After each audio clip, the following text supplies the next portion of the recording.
Hello gamers, it is Gold Demon back on the Zenless video. I was doing some stuff, and it turns out they just drop a dev talk. These devs are insane. Let's get on this shit. Let's get on this shit. I've already seen it. They're dropping a new character. I'm gonna pull this on full blast so that way my ears get absolutely destroyed by sound waves. Yeah, let's just hop right. Oh my god, my ears. Volume check. There we go. Time to glaze Zenless once again. Hello everyone, I'm Y. And they're speaking English. This is crazy. Welcome to today's Dev Talk. It's been nearly a year since the official release of Zenless 0. I love you. We'd like to thank all proxies for their support. Our team will also like to use this opportunity to share with you some of the development progress for version 2.0 and our plans for the future of Zenless 0. Let's fucking go, bro. All right.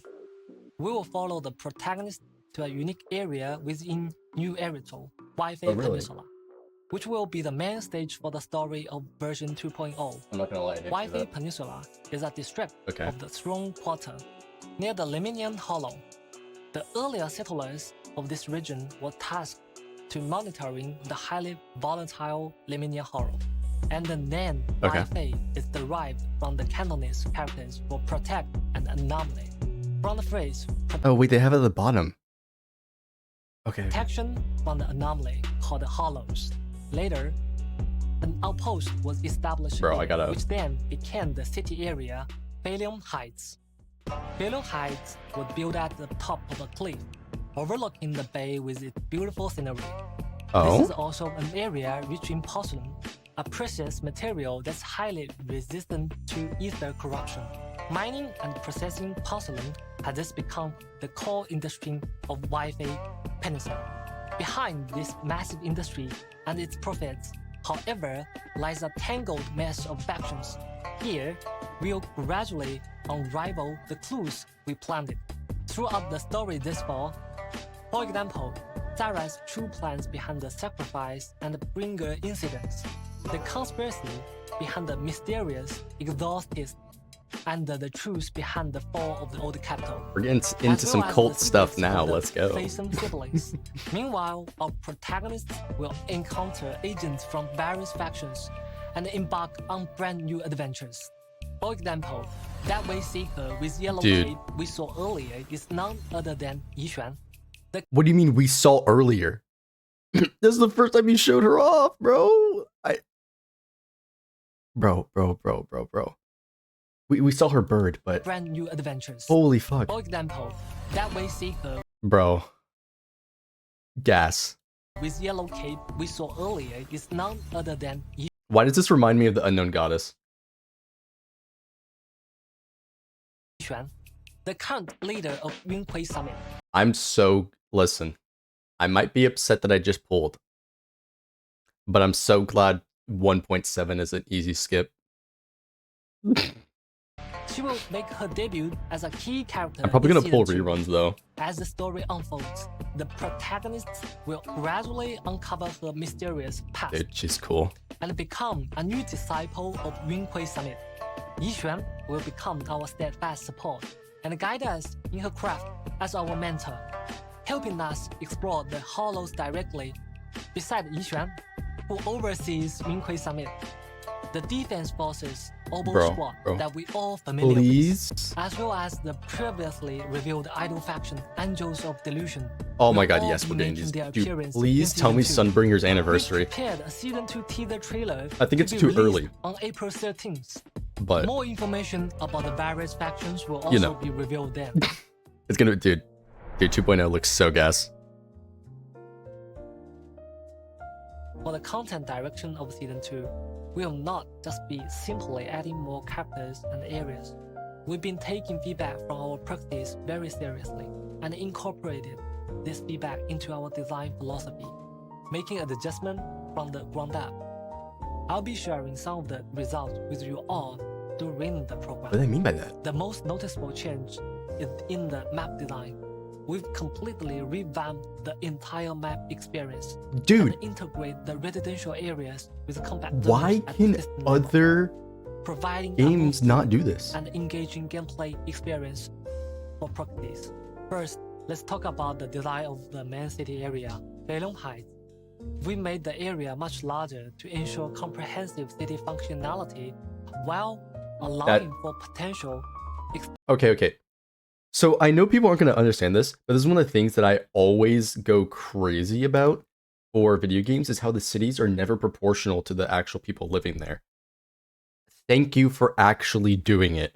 Holy hell. It's going to break your immersion if you actually think about it for like Zenless and Honkai. Well, maybe not Honkai, but sorry, I meant Genshin. If you play Genshin, and a lot of open world games do this, the cities are designed a certain way, but if you actually think about it and how the people are supposed to live, there's never enough buildings for them to actually live and do stuff, and there's never enough facilities to actually do stuff. And that's what I love that's great about Zenless, is that it's placed within a city, a really big city, and so you literally can't see everything, but also what you can see makes sense, right? And so yeah, I just want to point that out. Like, sorry to break your immersion, but you know, it's fantastic that they actually do stuff like that. Also reducing loading times caused by scene transitions. The new daily system will also be designed to match the local culture. Wait, but the dailies are already good. Of the Wi-Fi Peninsula area. Wait, as what? a business-savvy video store owner, helping Yunhui Summit manage various aspects of Suibian Temple will also be a part of our new life. This new gameplay features management simulation elements and the new features such as Bamboo Dispatch, integrating residential areas with exploration areas and creating a smoother experience. As for the visuals, with the help and the careful maintenance of the properties, Suibian Temple will gradually be restored to its former glory. Plus, various elements such as holes, scratch cards will take on new forms that match the vibes of Suibian Temple. The frequently mentioned loading issues has also been resolved in Beilong Heights. Previously, due to a limitation in the underlying design, the video store that properties see from outside along the street does not match the actual size of the video store from within. So, we need a loading screen to bridge the interior and the exterior of the store. Yes. In Beilong Heights, however, returning home is no longer a process that requires waiting. Additionally, we've optimized the pathway in Beilong Heights. The function area will be more concentrated, and the paths to access each area will become more efficient and streamlined, ensuring that overall experience will become smoother and more fluid. Next, let's take a look at the ancient rooms of the aerospace city. Wait, so are we moving? Within the Lemnian Hollow. Although the aerospace city has long been devoured by the Hollow, the ether stable area at its edge is still being used to mine and produce porcelain. In version 2.0, we will begin our exploration of the Lemnian Hollow from the edge of the aerospace city. With the past few versions as precious learning experience, its overall design will be more refined, with larger explorable areas, more robust systems, and more streamlined guidance. One distinct improvement is that after completing their training at Suibian Temple, the proxy siblings no longer needed to return to the video store to access the hollows through the HDD system. lore reason for it is funny. Travel more conveniently between Beilong Heights and the aerospace city. The craft they will learn will also... Okay, wait. They're about to get to it.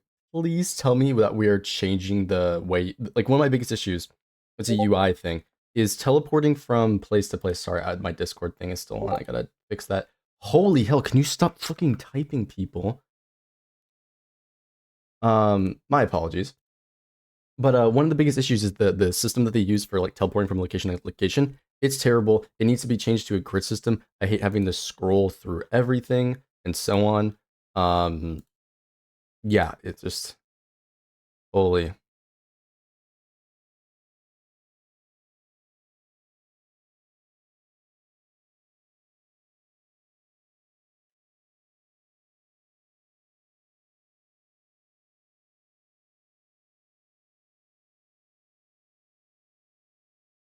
Yeah, sorry, it's real life obligations. Anyways, back to the game. Great help in their future holo explorations.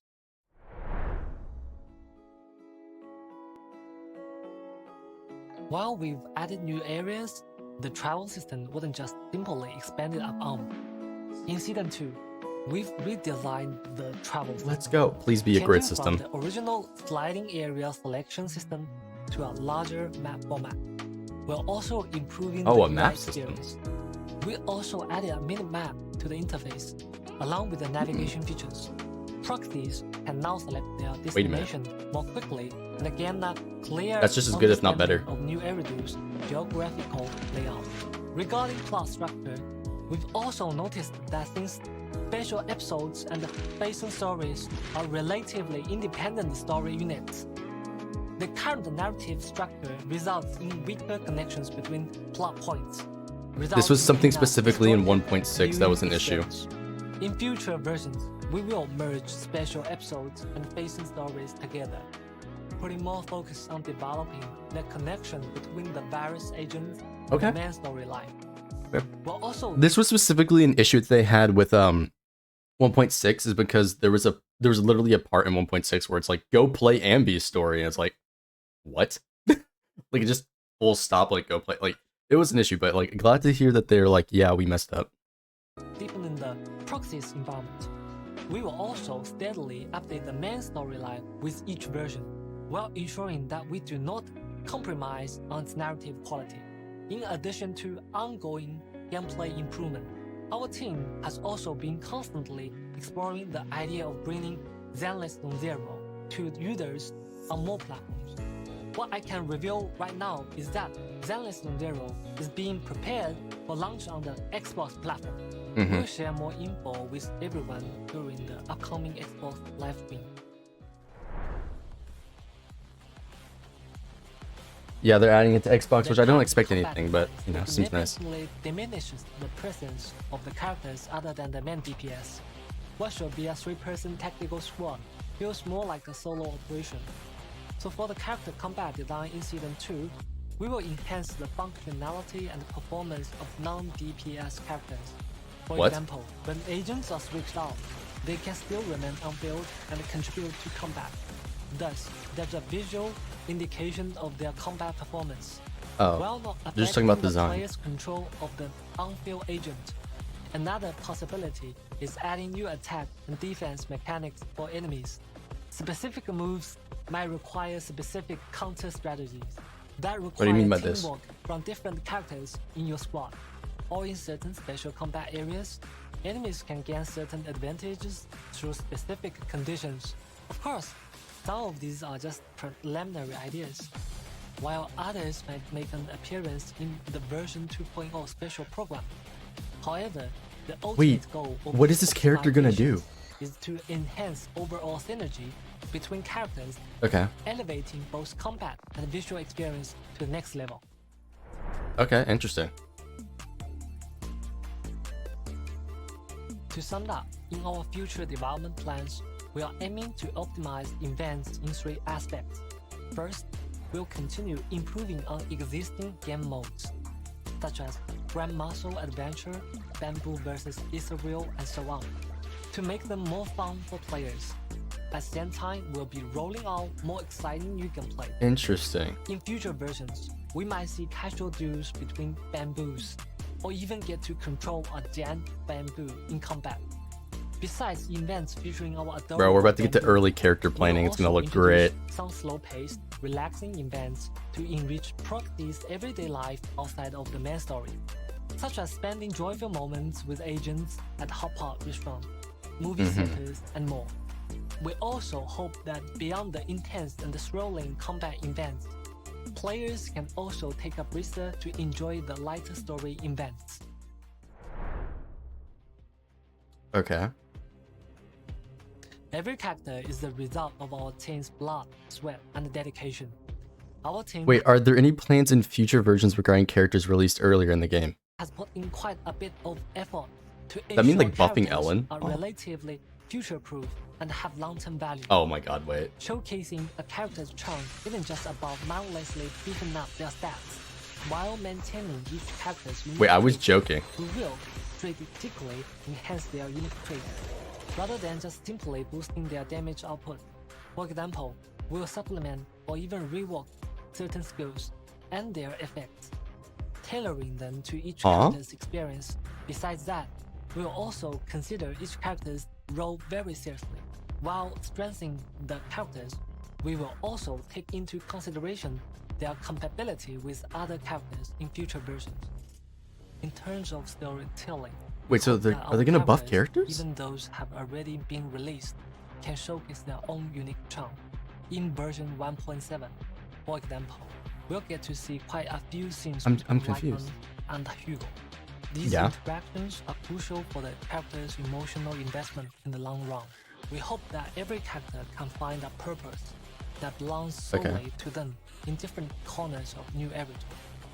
Although it might be challenging to do this well, we'll continue to work hard to create more meaningful relationships between characters and players. Okay, I think it's more story stuff. Their bond to the next level.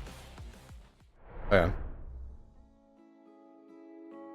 Yeah, what else can you tell us? As a new team, we've admittedly fell short in the earlier stage in terms of both narrative and gameplay elements. We've been working hard to make improvements, continuously incorporating. I'm curious about the TV stuff because I know there's a lot of people, including me, who actually like it. For your continued patience, feedback, and support. In future content updates, we will prioritize ensuring content quality and humbly continue to welcome feedback and guidance from our proxies with the utmost respect. We hope Season 2 will bring proxies a more complete and smoother experience.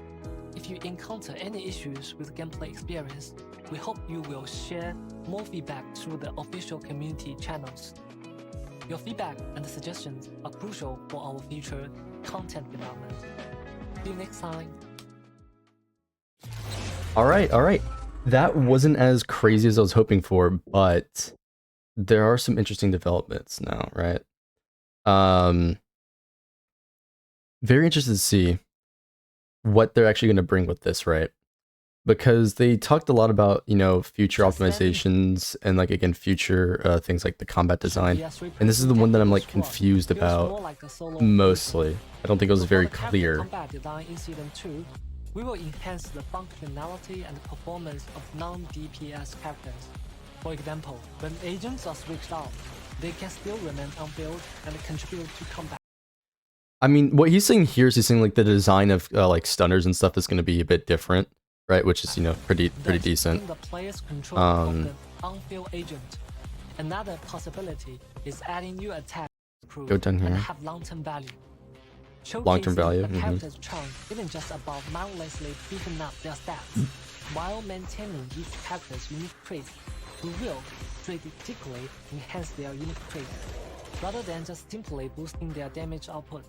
For example, we'll supplement or even rework certain skills and their effects, tailoring them to each character's experience. Besides that, we'll also consider each I think what they're saying here is specifically for Hollow Zero, so it's oh, your character isn't if you have Ellen, for example, it's not shot in the water, you can still clear some of the content. Even with her, I was curious about character buff specifically because I know there's a few people that are starting to get into power creep talks, which I honestly think are delusional. But that's for a separate video. This is definitely interesting, and the main highlight here is definitely the character that they showed off. Very interested in her. She looks amazing. I was kind of down on this, but yeah, I mean, this right here looks awesome. This looks fucking sick, bro. Reminds me a lot of the Unknown God, right?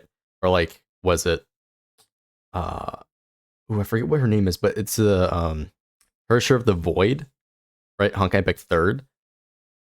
I just gotta know why you have wings, bro. Because so far my Abby's the only one who has superpowers. Well, not only one. It's kinda hinted at for Asaba, or all the Section 6 members actually. While everybody else is using ether tech. But this, bro, she just got fallen angel wings or something. we saw earlier is none other than Yixuan. The count. I don't know what you mean by saw earlier, though. We did not see this earlier, dog.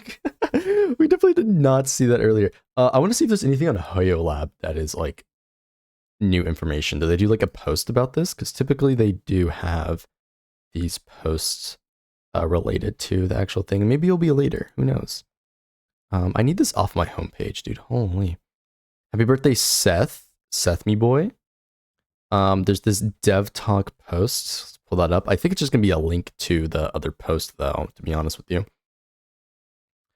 Yeah, it doesn't look like there's anything here. It's just a link to the dev post. Yeah, I'm curious to see like what they're gonna do with the future. This character looks great. Nice to have another new character to look forward to, you know? That's really about it. I don't have much to say besides the fact that I do think there are fair criticisms, like specifically the map thing. Glad they're changing that because it is awful.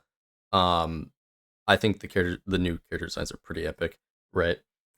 Yeah, it's hard to like think of any like pressing issues. I am curious though about specifically the whole like TVs thing because they've basically completely removed TVs, which do take an element out of the game that made it special. I know some people are just like staunchly against TVs, which I mean, it is what it is, right? To each their own. But I think they were actually good, and I liked the TV puzzles. And to see it just like gone and not get any explore stages or like anything is kind of annoying. I do genuinely want more of those stages, but yeah, we'll see what happens. Yeah, looking forward to the future of Zenless. Hopefully you are too. And if you are, like, subscribe, check me out on Twitch, and I'll see y'all in the next one. Peace.